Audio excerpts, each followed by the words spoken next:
there's still this sort of worry somewhere deep inside based on our African culture, but this isn't the way.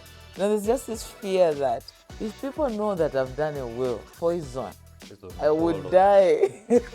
I would die sooner than my time. Estate planning is not something that is just for the rich. It is something that is for everyone, because every person's life has some level of dignity. Everyone has the potential for legacy, and this is a tool that sort of allows you to live in that legacy.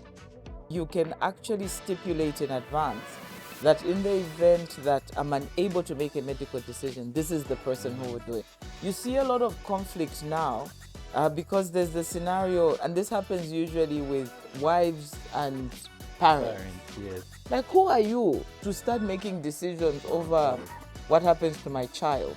And this person is saying, look, this is the father of my children. I'm the person who's best suited to make this decision around what happens to them. But you can do a healthcare proxy that sort of addresses that and minimizes confusion. You really need to begin to think about what will happen after I die. Because, newsflash, you are going to die, Whether you like it or yet. whether you like it or not.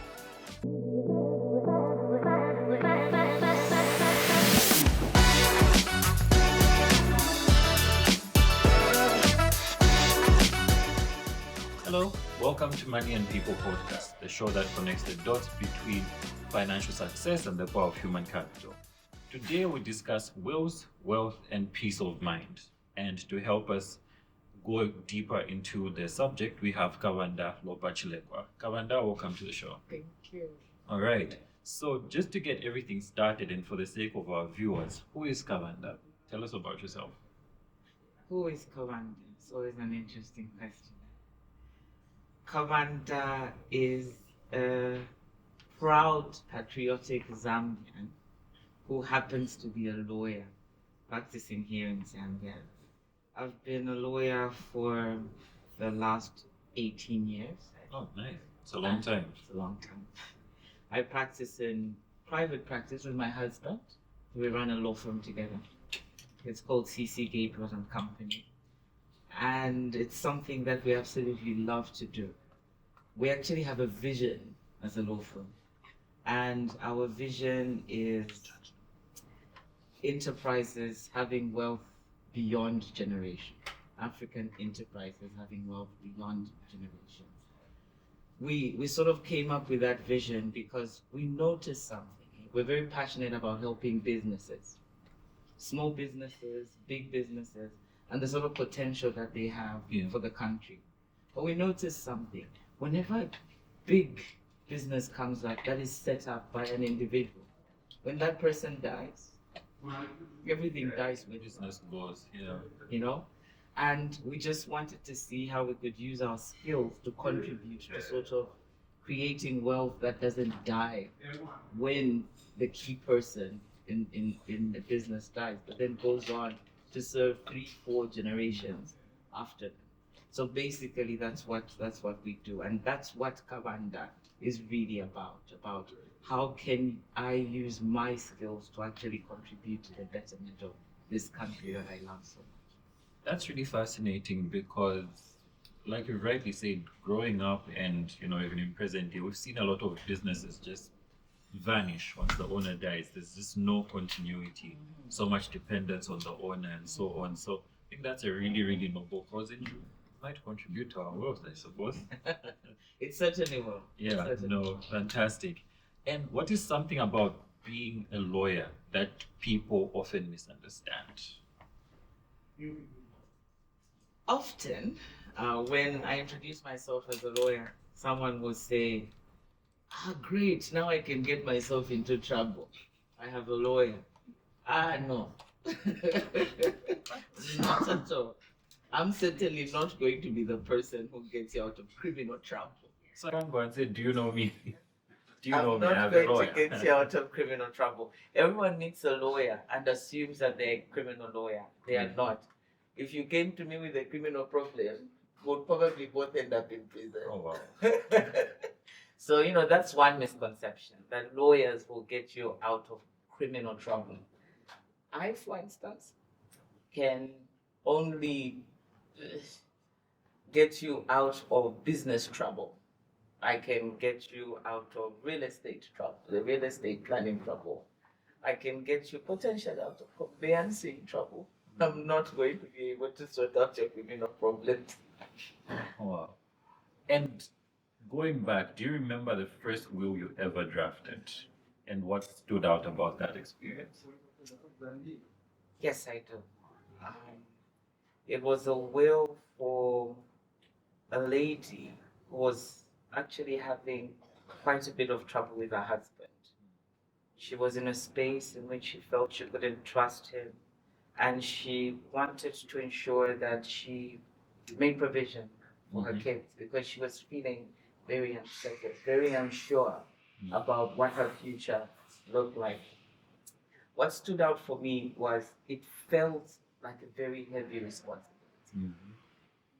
I was being tasked with helping someone to write a letter to their future. And I think that it was a very solemn experience. It sort of weighed on me really heavily. But it also gave me a sense of purpose. Like I was being given the honor of contributing to someone's legacy and what it is that they would leave behind. So that was quite a fulfilling feeling as well. I guess that's why I keep doing it. That's why I've become addicted to it in a sense. Oh, and for my curiosity, is the person still with us? Yes. Oh, okay. So it's not yet enforced, but at least you know the kids are safe. Yes. Okay. No, that's really fantastic. And that's really heartwarming. People are different. Humans are different. We all have needs, desires, and so on and so forth that we want to see. What's the most unusual request you've ever seen in a will? In in the Zambian context, I guess we are. I, I would say we're pretty boring Yeah. in Where? the Zambian context. Nothing unusual in the Zambian context. Pretty much it's just standard requests that I have had to deal with personally. I haven't gotten anything that has made me go like, wow, this is crazy, this is mind blowing. But you sort of see wheels templates that you're sort of working with, or the wheels that you see online, and I guess the one thing that really fascinated me is a particular wheel where someone made very very specific provisions for their dog. The dog. And I would think that you would probably calculate that you will most likely outlive your dog.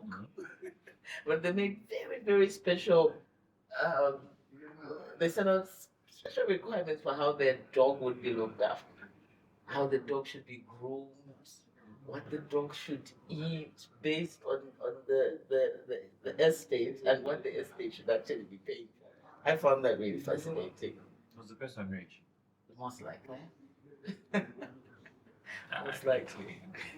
Manage the dog. It's a benefit. That's weird. A dog. And we never get such requests from our Zambia. I've never Yeah. experienced anything like that. I think we have real world problems. So unusual things. Don't have. Yeah,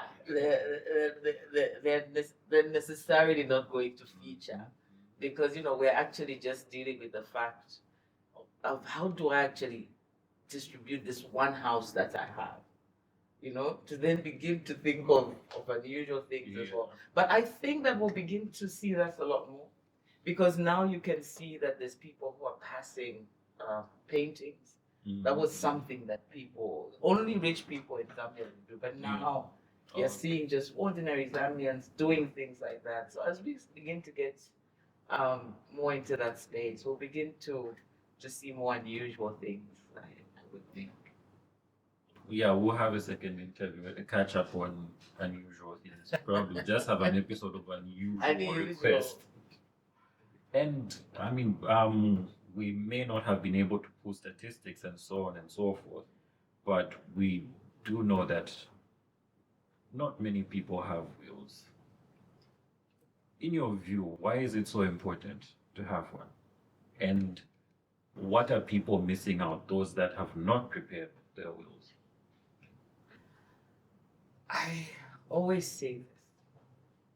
From probably about when you turned 18, you began to accumulate things, different sorts of things.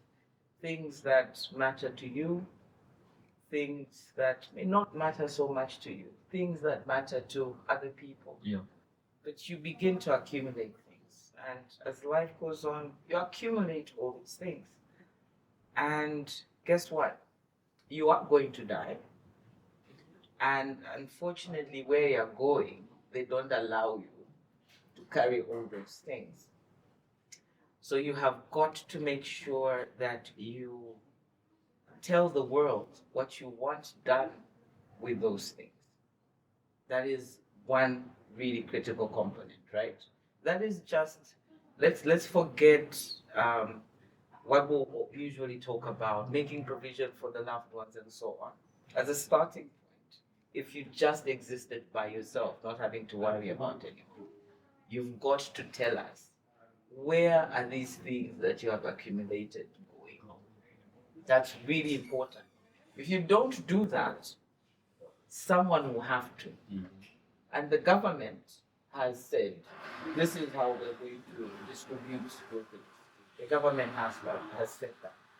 So that's the first thing.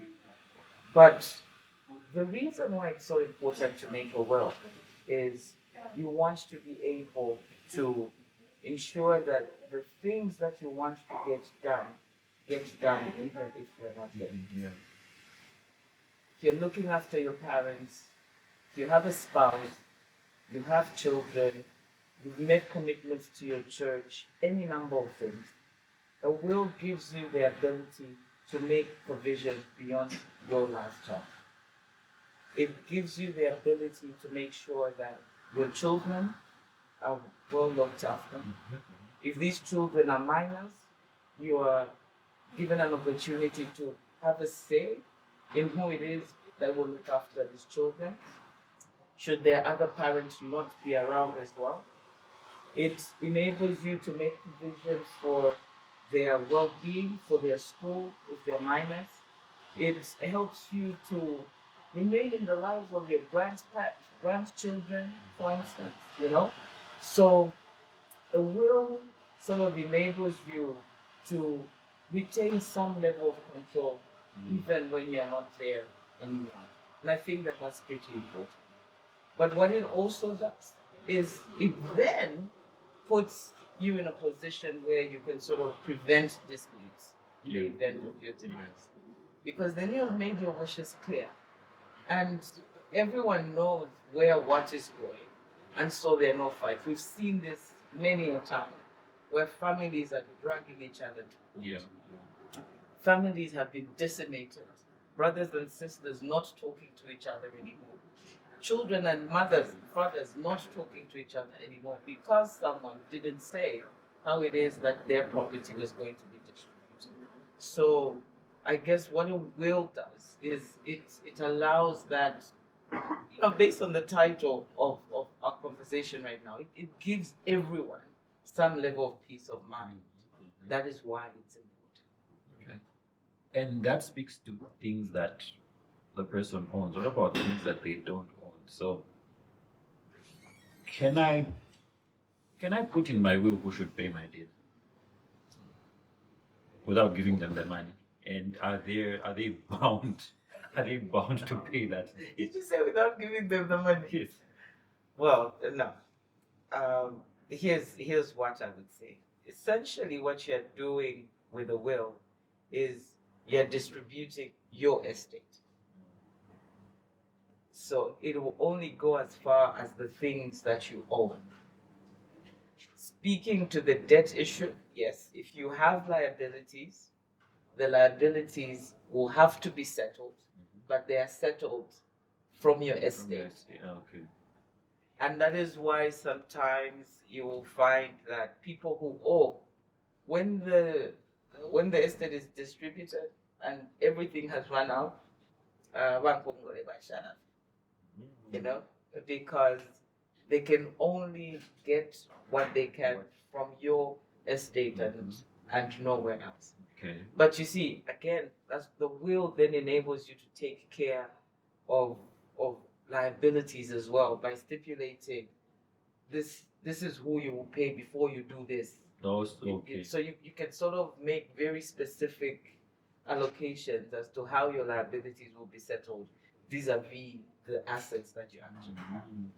Okay, so you can create an audit, say, so the house raised 2 million should go to person X who, did this, Exactly. so on and so forth. Exactly.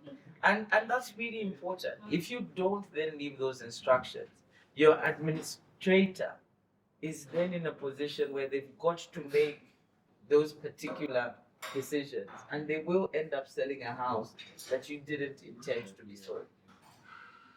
And they will end up using their best judgment, utilizing the assets that you have to settle debt in a way that you wouldn't have wanted to. And so leaving those instructions then becomes really important, because your estate can be sued by debtors to get their money back. So that then puts the administrator in a position where they might have to then apply assets in a way that you would not have wanted. Yeah. And so that's something that you need to consider when you're saying, should I do a will or not?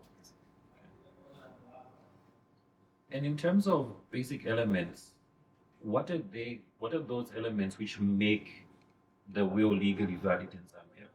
Can I just go and draft something on a piece of paper, sign it, put some form of death stamp to just show that yes, it was me?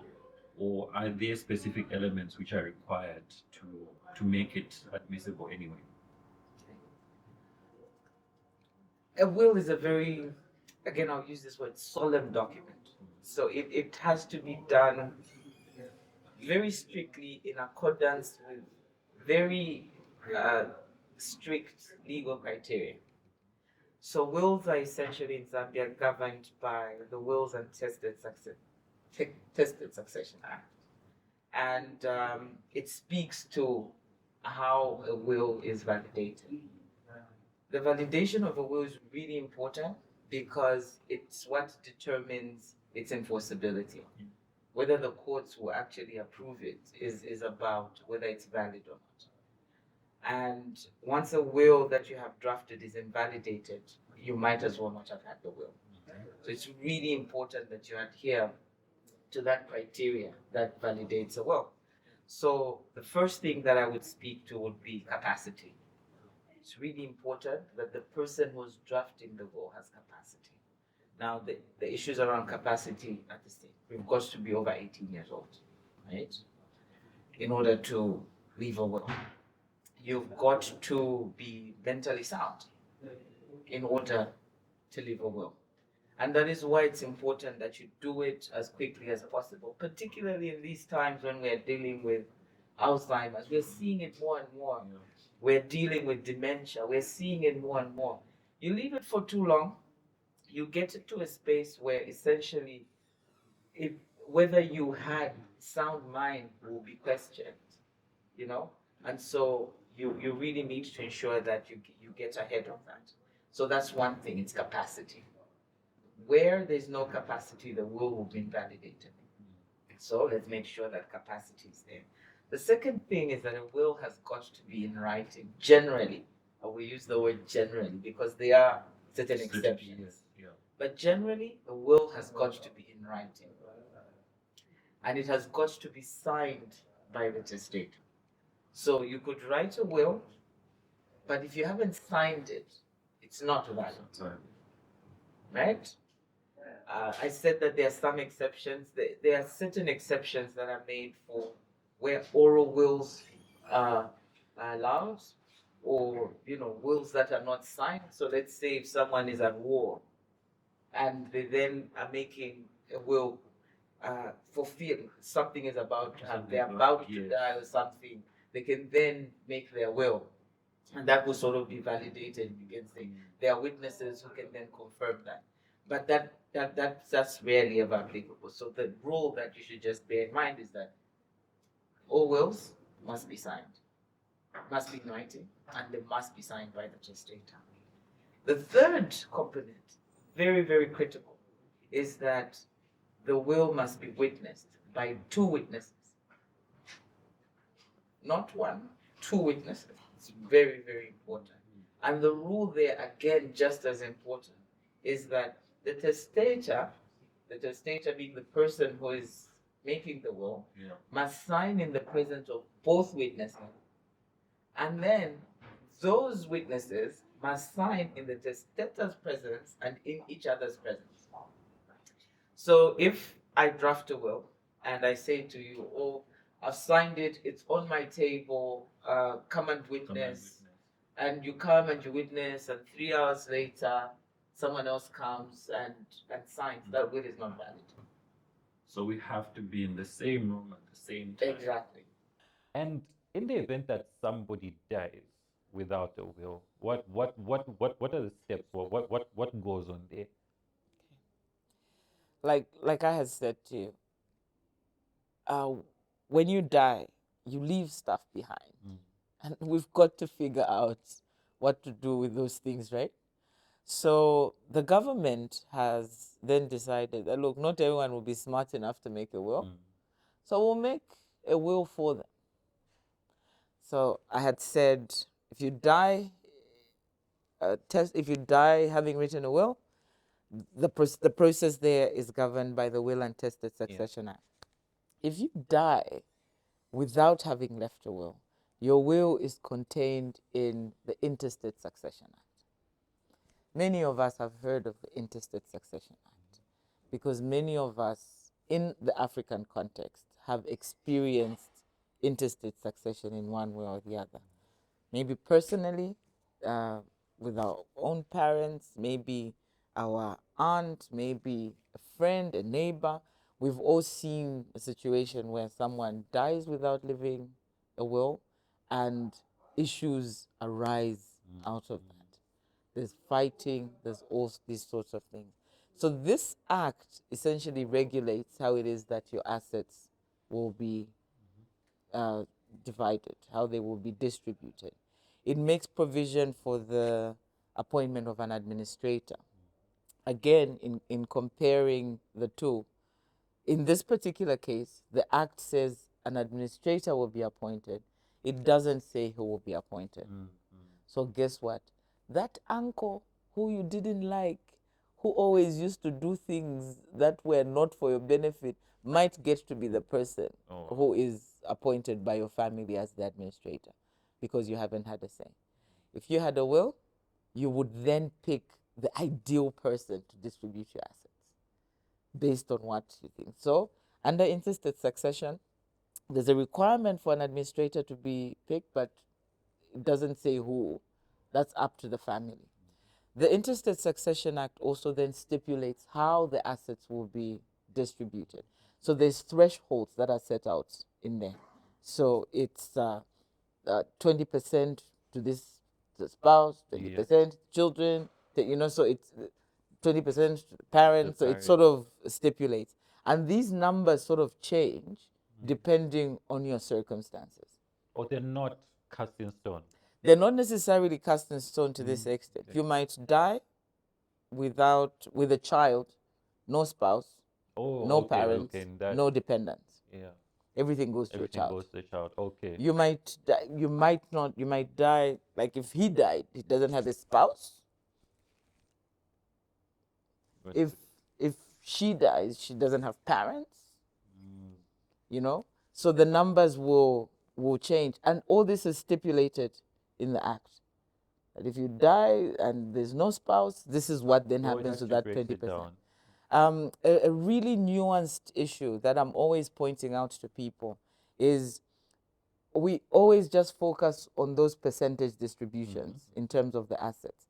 But there are provisions in the act that speak to assets outside of those 20%. So there's a requirement in the act that before you begin to distribute that, the spouse, right, and the children are entitled to the matrimonial home. So the matrimonial home is not subject to that distribution. Any personal property is not subject to that distribution, you know. So if you know, you have to sort of probably get one cow or whatever, but the act then stipulates even over and above that percentage distribution, other elements of how it is that your estate is dealt with. So if you die without a will, that's the act that comes into play. Essentially, the government has a will For you. for you. Have it in place. Okay, so if I don't want that uncle, have to put it. Okay, great. And how often should somebody update their will?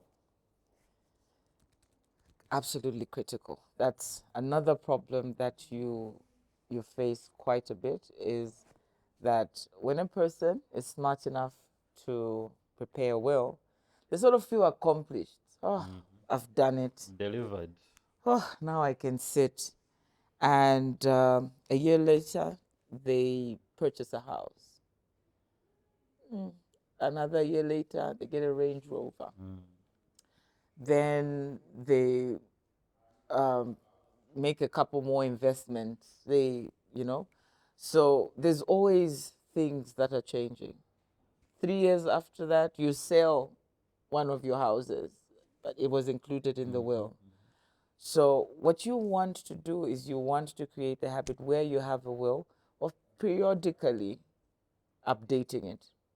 I'm not going to say do it every 2 years. I'm not going to say do it every 3 months or do it every 5 years. I guess use the threshold of reasonableness and your circumstances. You know what I mean? If nothing much has happened, if nothing much has changed, Then there's no need to update it. But if something major happens, if one of the beneficiaries dies, yeah, I was actually going to ask that. you know, one of the beneficiaries dies, if another child is born, if you acquire a major asset or dispose of a major asset. So use those kinds of parameters to kind of determine, you know, I think I should probably update my will. One of my favorite provisions to put in a will is a residual assets provision Yep. that actually stipulates that anything that is that is not that I may own that is not stipulated in the will will then go to so and so. So that sort of is a catch all provision that sort of takes care of mopping up the things that you may not have gotten an opportunity to put in the will. So that's there as a safeguard, but you just want to make sure that again you're bringing a level of intentionality to what's happening. You fall out with your executor, change your will, appoint someone else, you know. Your guardian moves out of the country, and the guardian that you stipulated for your minor Yes, children yes. moves out of the country, and you know it might be difficult to get your kids there. Change the guardian, update your will. So, you know, it really just depends on the circumstances. But be mindful, be watchful. Anything major happens, make sure that your will is updated accordingly. Okay. And hypothetically speaking, um if one of my witnesses passed on and I didn't update, would the document still remain binding because there's my signature and the two, even if the person is no longer with us? Do I still have to go back and remove that signature and put a new one who's able to attest my soundness and so on? Or would the signature still be sufficient whether they are alive or dead? Okay.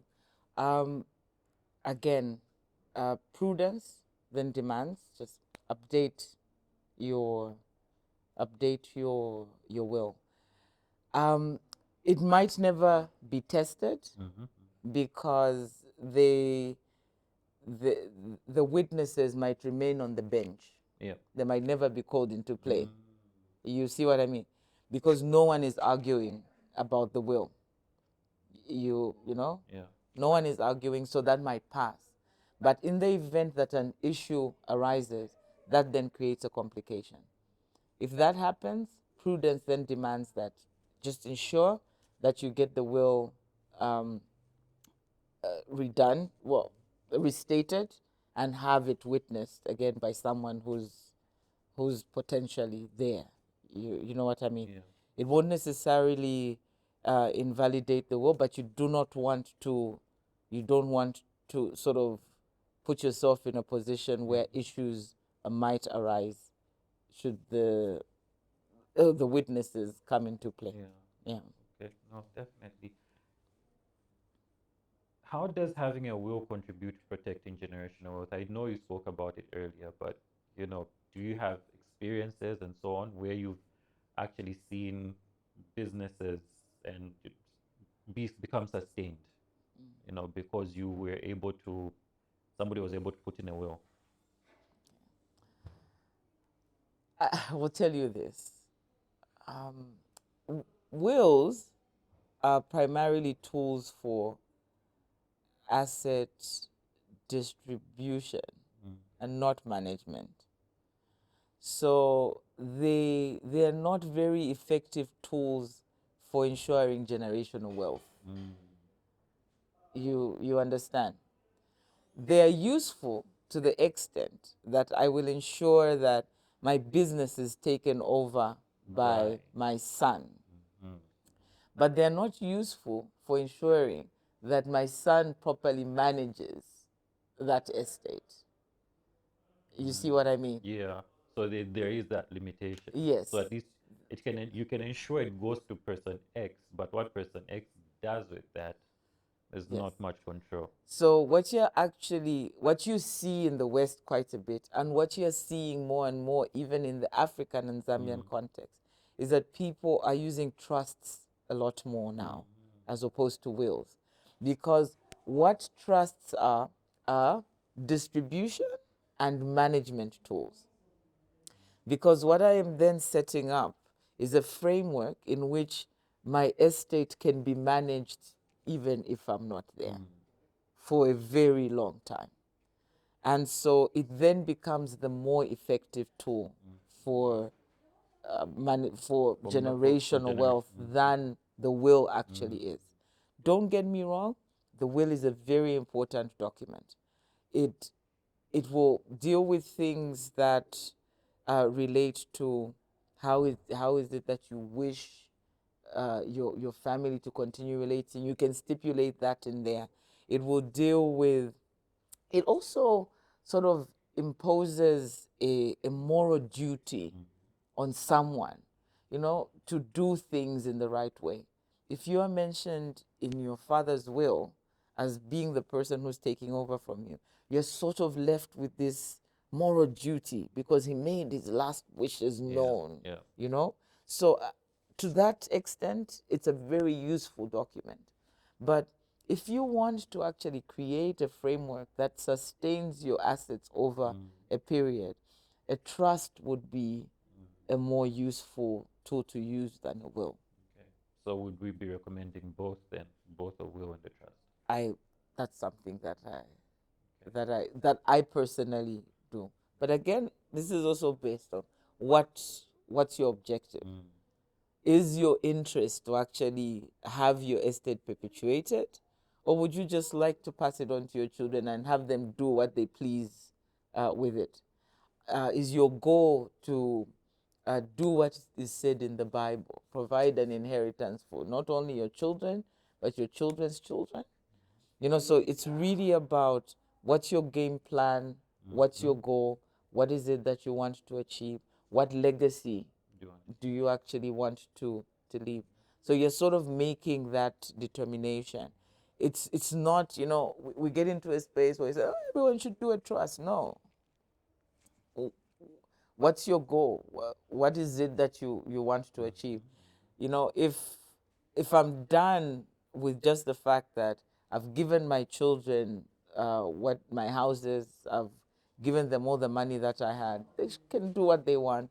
I've left some endowment for my church. Okay, I'm fine. I don't want to have to think about having the trust, because I'll tell you something about a trust.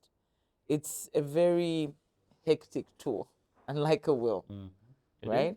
You've got to set up the infrastructure that supports the management of these assets. So you're appointing people, trustees, who are then doing things over a period of time. So you've got to have the rules that are supporting this, You've got to have the finances to be able to actually do this. They've got to be properly qualified to do this.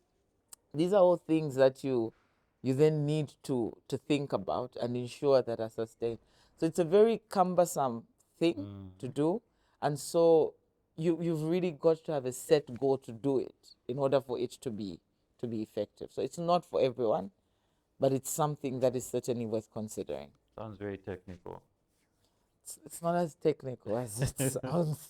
Because now I have to find that guy who's good. If I mean a proper builder, a proper architect, somebody who knows what they're dealing with for it to be sustained. Because like I could leave certain instructions, and this person just doesn't even know what I'm talking about, and Sure. we're in trouble. One of the biggest challenges that we have in Zambia with trusts, because this is essentially how a trust is working. Huh? You could do a trust in two. You can do a trust in two ways. You can do a trust while you are alive, or you can do one that takes effect after you die. Yeah. When you are alive, the effect of the trust is essentially your assets are no longer yours. Those that you fund the trust with. So if you have 6 houses and you then say, I am setting up a trust and 5 of these properties will be funded into the trust, those properties are no longer yours. So I can't even use them as collateral if I want to secure a loan facility, for instance. Those assets are no longer They are yours gone. now. Who do they belong to? They belong to the trust, and they are managed by a group of trustees or a trustee. It could be. So there are three people at play with the trust. There's you, the settler, the donor, the person who has set up the trust. Then there's the trustees, who essentially own the assets of the trust. And then there's the beneficiaries, who are the people who are drawing the benefit of that particular trust. The trustees, who are responsible for management of those assets, then make all the decisions around it. Okay. Right? Of course, you can structure this in such a way that you are you are a trustee, not the, you are a trustee, as well as a beneficiary, as well as a settler. I can be all three. There's no conflict. There is a conflict. That is something that you've then got to factor in and manage as appropriate. I always say, look, let's try and avoid this being everything. If you don't want to lose control of your assets, right, and you feel I still need these assets to do this and that, just don't set up a trust. You know, you can be all three. There is conflict, definitely, but this is conflict that can be managed. It then comes down to what's your objective for doing the trust. Now, people have different reasons, and those different reasons have then got to be sort of explored. But you've really got to be clear on why you're setting up this trust, so that you can deal with those unintended consequences that come from a lack of control as a settler. No, but very interesting. Very interesting. What are some of the common mistakes people make when writing their wills? Some of the common mistakes that they make. Well, the issues around validation.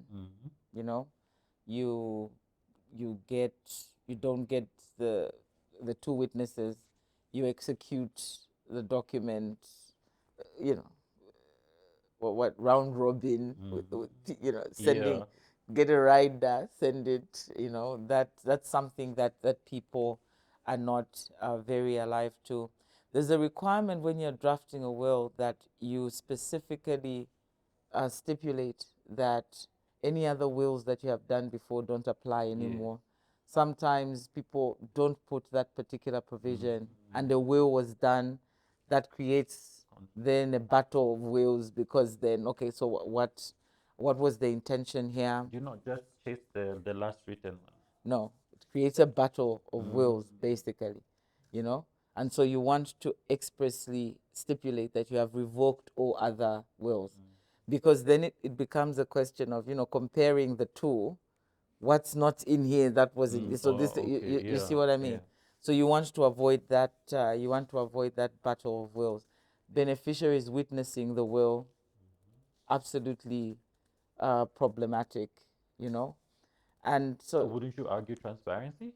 I want my beneficiaries to see what but that's the witnessing, not witnessing, okay. yes. No, I get it. Not necessarily knowing the content. A mistake that people make that is not necessarily around the drafting of the will is, like you have said, around transparency, not telling anyone that they've done a will. We're seeing it more and more now because more and more people are making wills, right? But there's still this sort of worry somewhere deep inside, based on our African culture, but this isn't the way. There's just this fear that if people know that I've done a will, poison, So I would die. I would die sooner than my time. And so they just don't tell anyone. And there's a will somewhere out there, and they die, and no one knows that there's a will. Absolutely no one. Sort of just, what's the point of it all? So that's one mistake. Always let someone know. Let your executor know that you have appointed them executor. What I personally like to do is I actually, along with all the documents that I do a letter to the executor, informing the executor that you have been appointed and having him acknowledge that, yes, I have accepted this huge responsibility. So that there's always someone somebody who knows. who's then aware that this happened. A mistake that I need to speak to, I think that's really important, is again getting witnesses that are just, oh, come, a guy who was walking down the road, you don't even know who they are. No, it's time for you. So you've also really got to think through the witnesses that you ask to witness your will, because this helps with when you pass away, someone saying, no, I actually witnessed the will.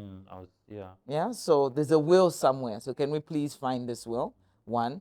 But two, in case an issue arises, this is someone who can be found. Yes. As opposed to, no, it was the lawyer's secretary. We don't even know where she is now. Because I just needed to get it over and done. Exactly. So really think really, really hard about who it is that you ask to sign the document. Just ensure that they're not beneficiaries. Yeah. So witnesses are very, very important. Yes. I think it's something we take for granted because there's a provision there. So can we quickly sign and have it done? And from a scenario perspective, what would happen? Have you ever encountered a situation where somebody dies, nobody knew there was a will? Disputes arise, of course, they go to court, and the court settles the matter through, distribution according to their listing. And then, 3-4 years later, somebody then stumbles upon a will, and it's attested and it's valid. What then would happen in such a circumstance? I've never encountered a scenario like that before. Personally, I know the textbook answer for what would happen. So basically, what would happen in that scenario is that will has then, the executor of that will is potentially in play. But they would have to go to court to get what is called probate, right? And probate can be granted. Now, the practical difficulty arises in the fact that some of these assets may already have been distributed. So what that immediately creates is some sort of a dispute. How would the court deal with this? Again, it becomes a question of how the court looks at the particular situation, right? So some courts may order that the property be given to the people who were in the will. Some courts may look at the situation and say no, it is not equitable to actually give effect to what's in here, and so we will let things be as they are. But the short answer to that is the will then does come into play, and to the extent that the estate has not been completely administered, some of those assets will then be addressed as pay, per will. pay the will. Okay.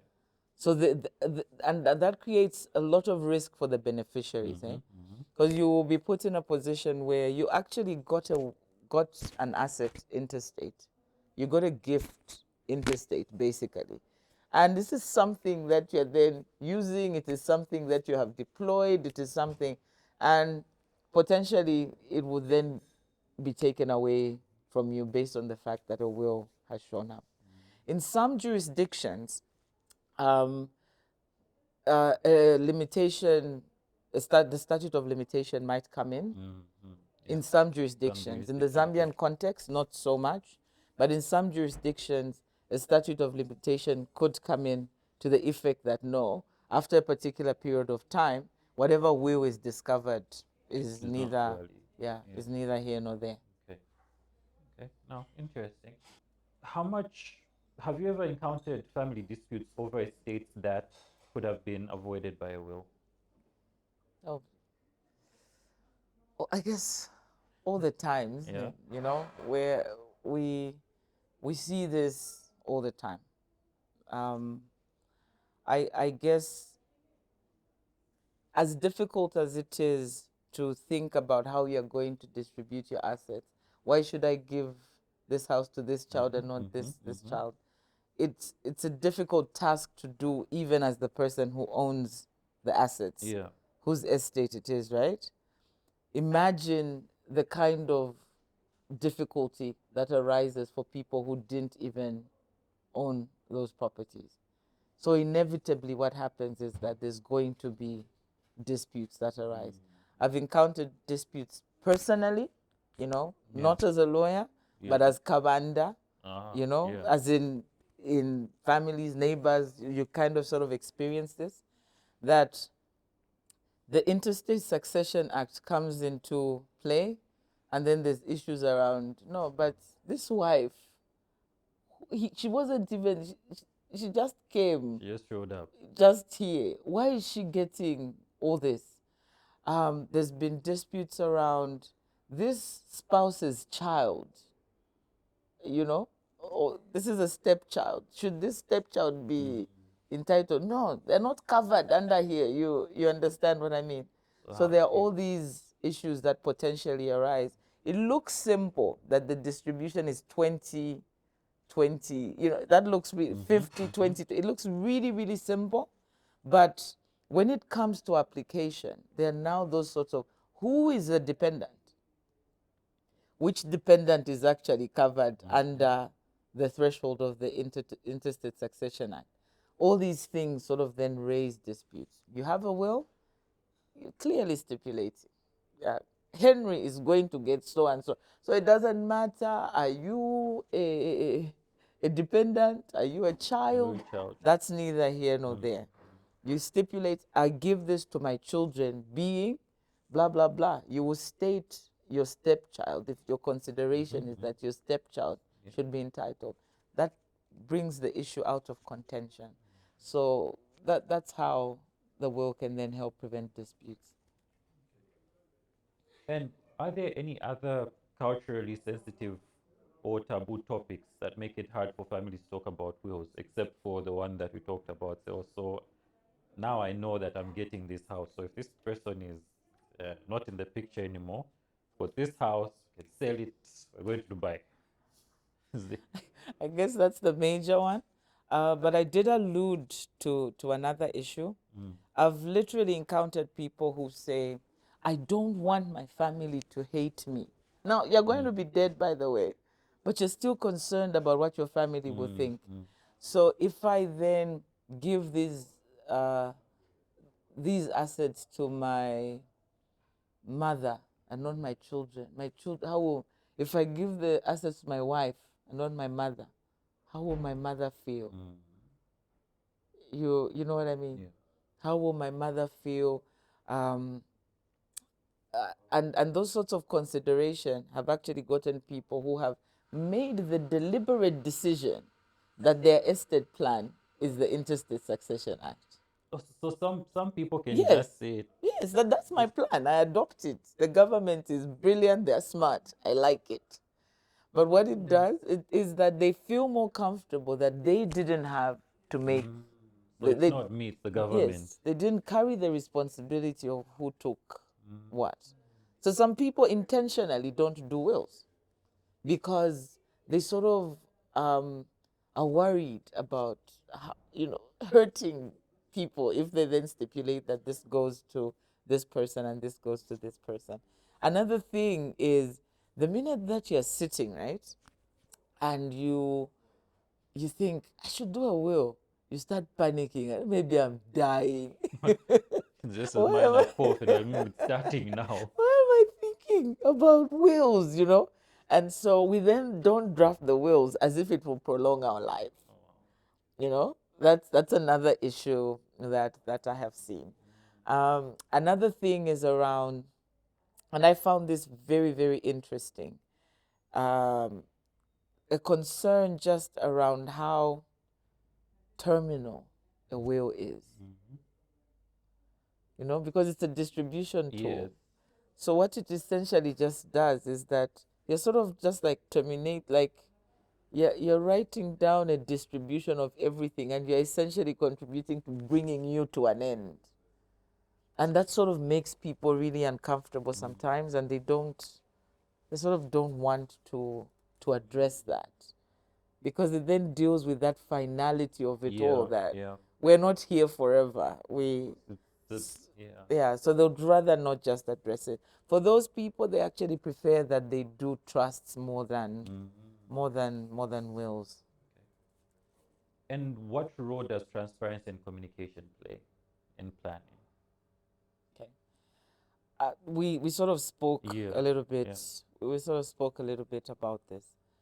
Look, again, all this estate planning thing is about strategy.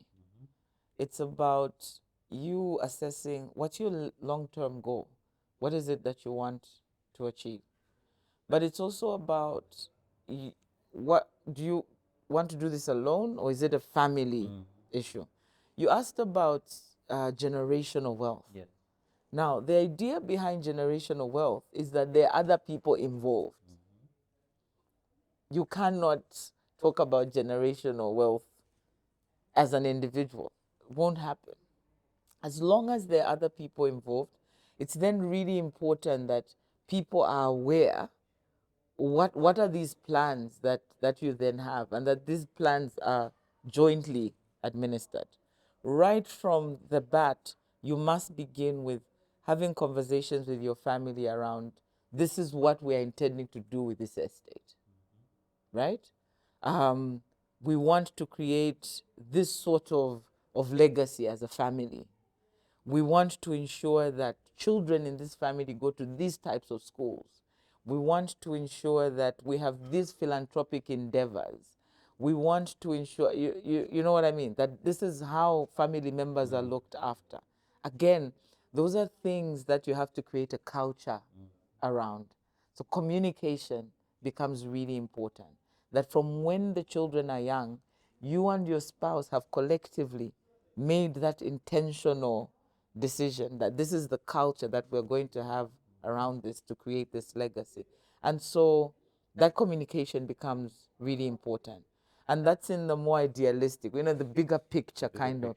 But when you come down to the practical nitty-gritties, it's just what I was saying, that in the absence of you speaking about what you want to achieve with the distribution in your will, we've seen it happen. You will pass on your assets to your children, and they'll sell them.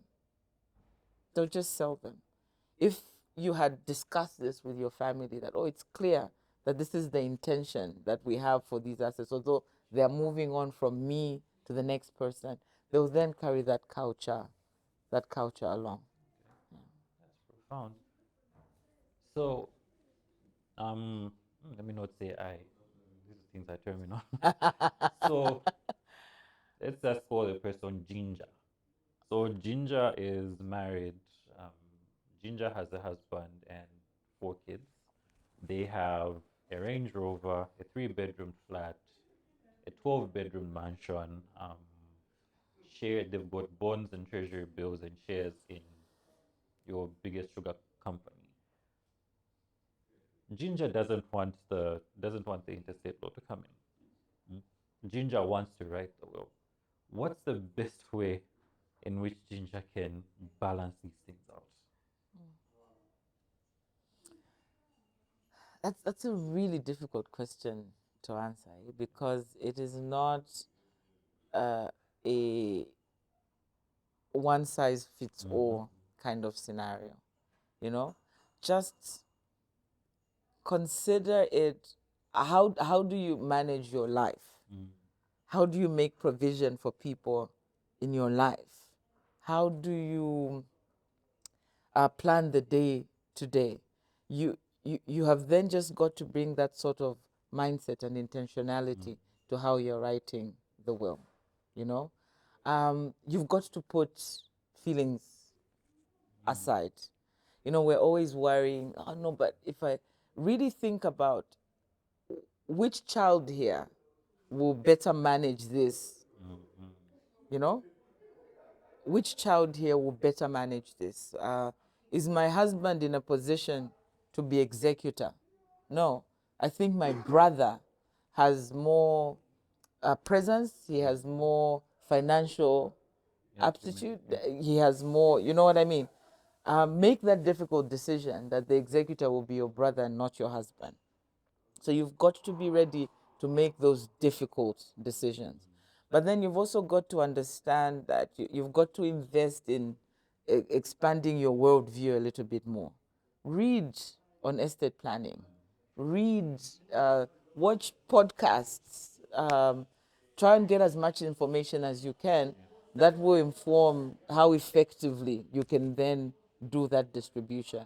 But really, it's about just coming to the table with a lot more intentionality and the courage to do what is required.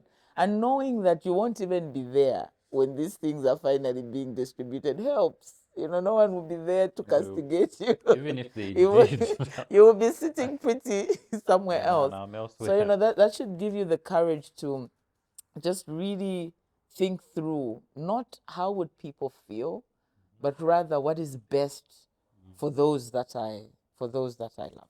Okay, okay, great. And what should an individual bring to their first will consultation with a lawyer? An open mind, truthfulness, um, that sort of process of sort of beginning to craft your will is one that requires that you allow yourself to be as vulnerable as possible.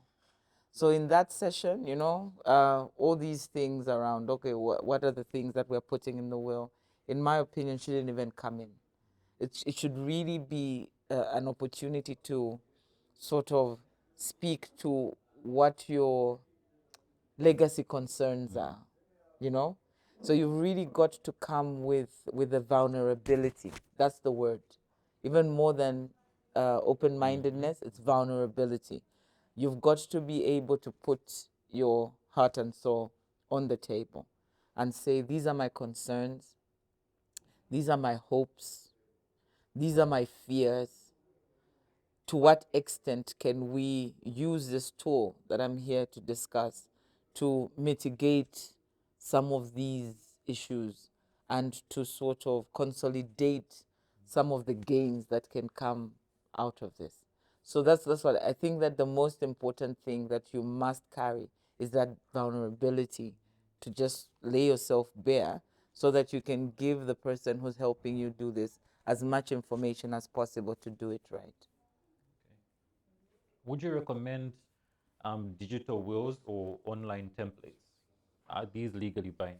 And To be quite honest, I don't even know what digital wills are. I guess I'm that third world that online templates. Again, I spoke about this. Yeah. You know, it's never advisable to use an online template. If you use an online template, it's still got to be tested. You know, it's still got to be tested against someone who understands the jurisdiction, the legal jurisdiction in which you're operating.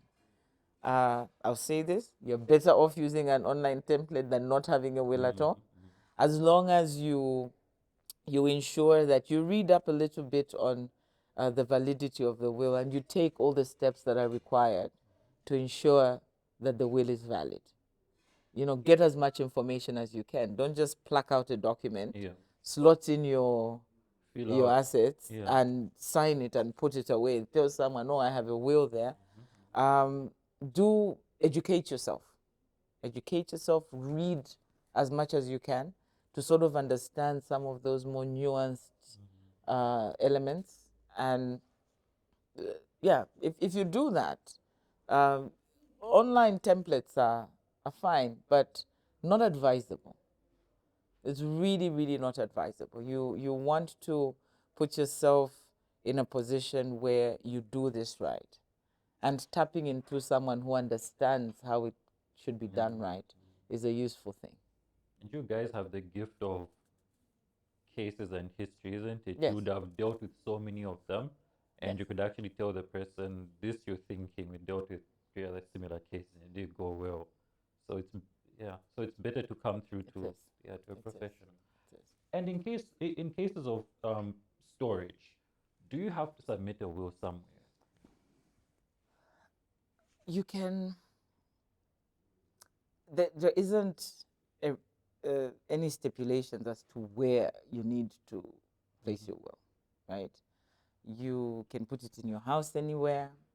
You, if you use a lawyer, you deposit it with your lawyer. You can deposit it at court, the probate But registry at court. these are cans and not musts. Not musts. Certainly, it's not a must. Oh. There is no legal requirement that there's somewhere where you must take a will. You know, so these are useful ways for storing the will, because what you want to ensure is that the document is secure, right? That's very, very important, that it's secure, but that it can also be found.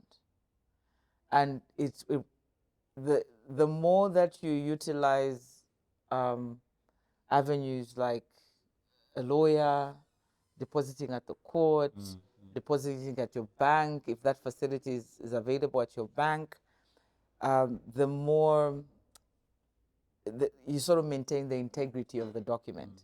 Less questions arise around, was it tampered with? Yeah. You see what I mean? So what I usually recommend is that you ensure that there's a will that is deposited with your lawyer. You can have discussions as to whether that should be deposited in court, and that you keep a copy yourself. Ensure that it's stored somewhere safe in your home, but somewhere that it can be found. So the copy that's with the lawyers will also serve as sort of an integrity checker with respect to whether your will has been tampered with. Okay. Okay. No, that's really important. We come to women and single parents. What advice would you give to them around estate planning? Plan your estate. Just that. Do it. You know, we usually get into a space where we tell ourselves, what do I even have?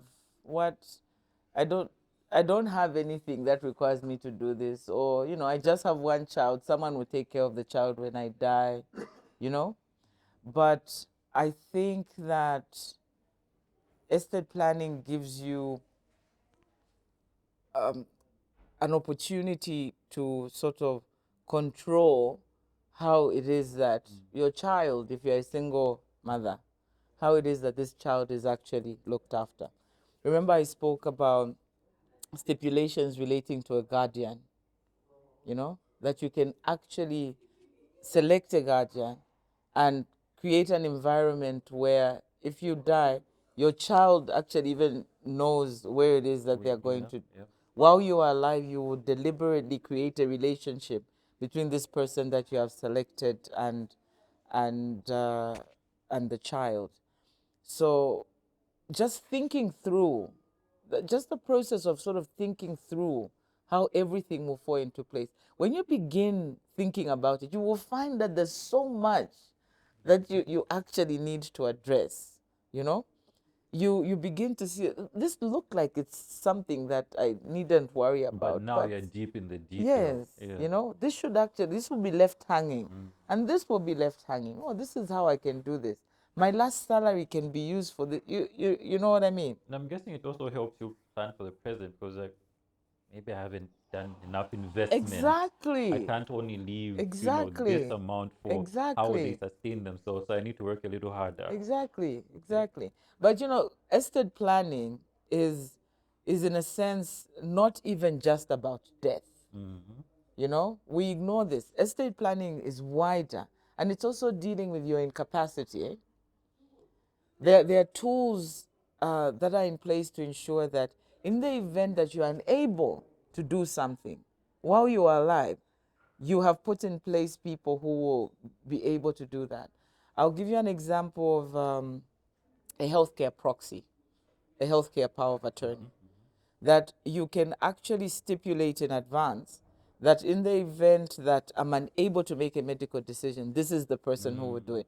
You see a lot of conflict now because there's the scenario, and this happens usually with wives and parents. Yes. Like, who are you to start making decisions over what happens to my child?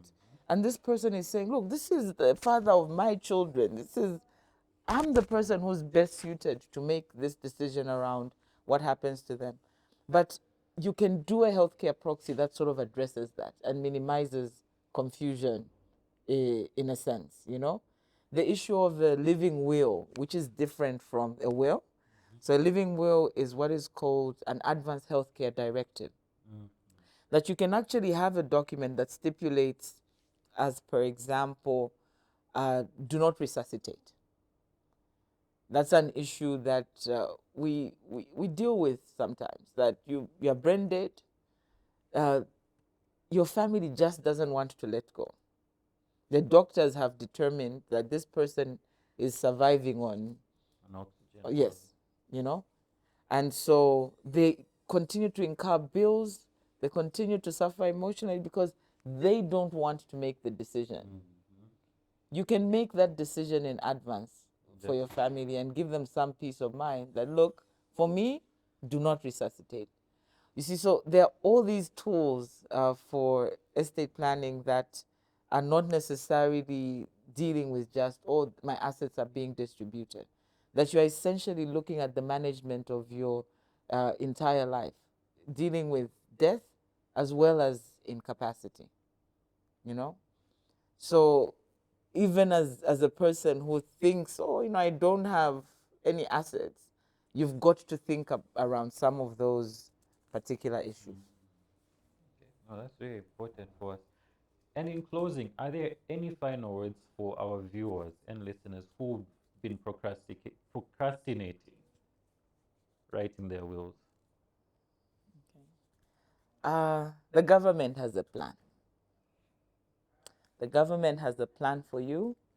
You need to address your minds to whether that plan is adequate to ensure that your loved ones are well taken care of, to ensure that your family will go on living without you in peace of mind, to ensure that your legacy is cemented. If it is not, you really need to begin to think about what will happen after I die. Because, newsflash, you are going to die. Whether you like it or yes. Whether you like it or not. But then, like I was just saying, you also need to think about what will happen in the event that I am incapable of doing things that I'm doing now, right? While I'm alive. Are there any tools that need to be put in place to sort of help my family? So estate planning is not something that is just for the rich. It is something that is for everyone, because every person's life has some level of dignity. Everyone has a potential for legacy. And this is a tool that sort of allows you to live in that legacy. Kabanda, it's been an honor having you on our show. I have personally learned a lot, and I hope our viewers picked up one or two lessons. But more importantly, have a will, plan your life. I think that's my biggest lesson, and make sure that life goes on beyond you. From all of us at Money and People Podcast, remember to like, comment, and share. And thank you for being part of our show. Bye.